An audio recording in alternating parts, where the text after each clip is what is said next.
by merchants for the better treatment of merchants.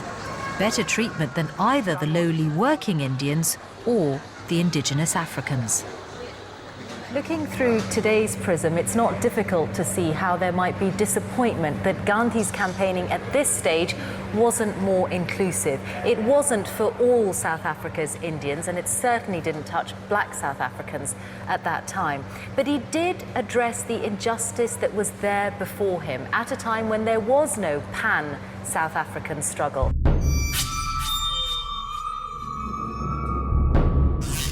I think we have to accept that in some ways Gandhi was a creature of his time.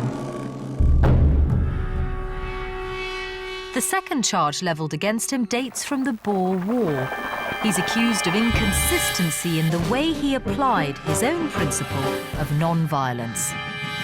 In a word, hypocrisy. India at the time was part of the British Empire, so even those in South Africa were British subjects. In 1899, war broke out between the British and the Boers. Now, Hinduism does allow war for the good of the people, but Gandhi had publicly nailed his colours to the banner of non-violence, so one might have expected him to stay well out of it. Instead, he actively sought a role for himself on the battlefields of the Boer War and the Zulu Rebellion. I've come to Zulu country in the mountains around Dundee to visit the Talana Museum, which commemorates both wars. Pam McFadden is its curator. I was hoping she might be able to make sense of Gandhi's strange decision. What was the idea he came up with as to what kind of role Indians could play? They offered their services in any role, anywhere where the British authorities thought that they could be useful. He then formed this Indian Ambulance Stretcher Bearer Corps of 1,100 men that he served as the leader. But he was signing up to be on the side of the colonial authorities with whom he was on a collision course. But I think he had a very interesting thought process in that if he supported the British, even though his sympathies were with the other side, that somewhere along the line this would give him some form of leverage, some form of position from which he could argue his point for Indian rights in Natal. Do you think he was hypocritical? I don't think so. I think it's a case of you use whatever you can to your advantage. That was in 1899. Gandhi's ambulance corps was again called into action in the Zulu Rebellion of 1906. But this time there's a hint in his autobiography that he may have been naive and made a mistake.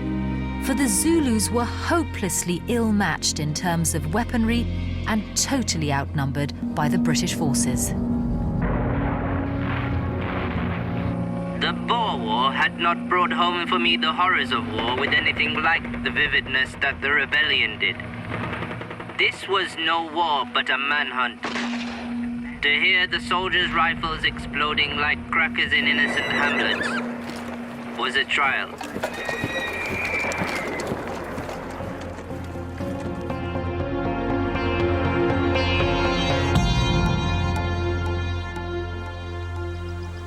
His experience in the Zulu Rebellion convinced him of the need for atonement.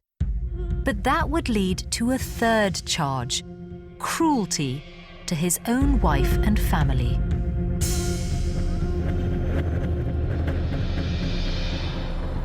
Inspired by the Christian and Hindu ideas of denial and renunciation, Gandhi decided to create his own community.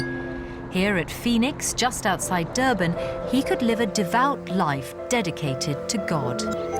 Today, the preserved buildings are surrounded by a sprawling township, but then it was in the middle of nowhere, a sanctuary of peace and tranquility. Gandhi was still married to his wife Kasturba, and yet at the age of 37, he took a vow of chastity. I saw in a flash that I was born as we all are, for a sacred mission. I felt that I must see that the marriage subserved the mission for which I was born.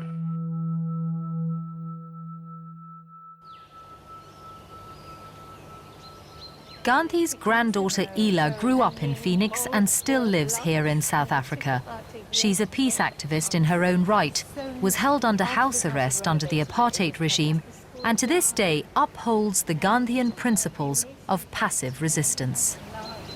I asked her to explain Gandhi's thinking behind this vow of sexual abstinence. The celibacy was very, very important. He felt that without being celibate, without giving up the material aspect of his life, he wouldn't be able to devote complete attention to humanity. So it's about removing the distractions.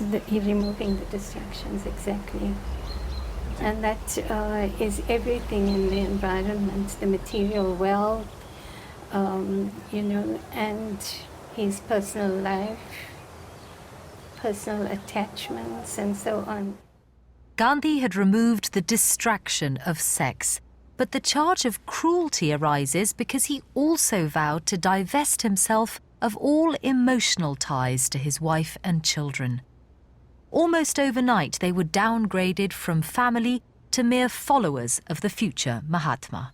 In a sense, people can criticize that the man didn't have any feelings for his children, which is what some people would say, you know.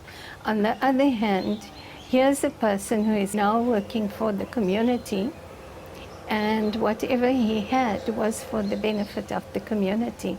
So his family had to, you know, accept that.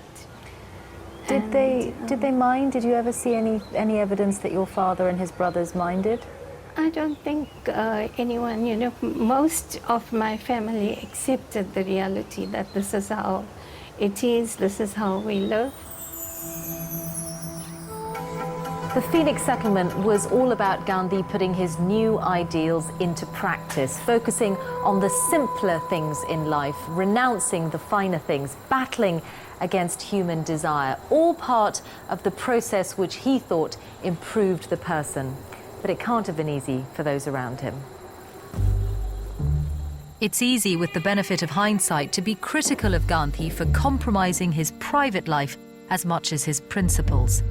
But I believe that Gandhi's legacy also needs to be judged not only against the times he lived in, but against